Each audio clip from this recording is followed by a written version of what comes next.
அடுத்து கும்பராசி. கும்பராசியை பொறுத்த வரைக்கும் 5ஆம் இடத்தில் குரு இருந்து உங்களுடைய ராசியை பார்த்து கொண்டு இருப்பது மிகவும் சிறப்பு.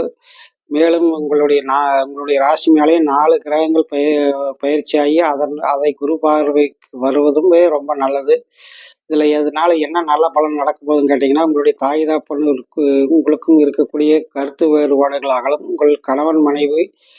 உங்களுடைய கணவன் மனைவி உறவுகள் மேம்படும். உங்களுடைய லைஃப் பார்ட்னர் அல்லது அல்லது மனைவி அல்லது கணவன் உங்களுடைய எண்ணங்களை, ஆசைகளை புரிந்து கொண்டு அதற்கேற்றபடி செயல்படக்கூடிய வாய்ப்புகளும் சந்தர்ப்பங்களும் ஏற்படும். உங்களை பொறுத்த வரைக்கும் சிலருக்கு இரத்த சம்பந்தப்பட்ட கோளாறுகள், பல் சம்பந்தப்பட்ட கோளாறுகள் வர்றதுக்கான சந்தர்ப்பம் உண்டு. சிலருக்கு நரம்பியல் தொந்தரவுகளும் வர்றதுக்கான சந்தர்ப்பம் உண்டு. ஏதேனும் சிறிய கோளாறுகள் என்றால் உடனடியாக பார்த்துக் கொள்வது நல்லது.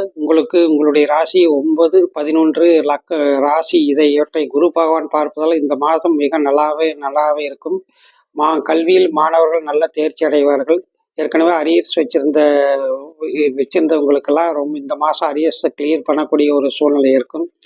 போட்டி தேர்வுகளில் ஈடுபடுறவங்களுக்கு சற்று ஒரு பின்னடைவு ஏற்பட்டு திரும்பவும் உங்களுக்கு, அதாவது இந்த பிப்ரவரி 15ஆம் தேதிக்கு அப்புறம் போட்டி தேர்வுகள் எழுதுறவங்களுக்கு ஒரு பின்னடைவு ஏற்பட்டு திரும்பவும் சரியாகும்.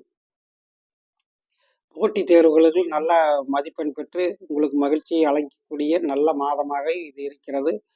வாழ்த்துக்கள். நன்றி.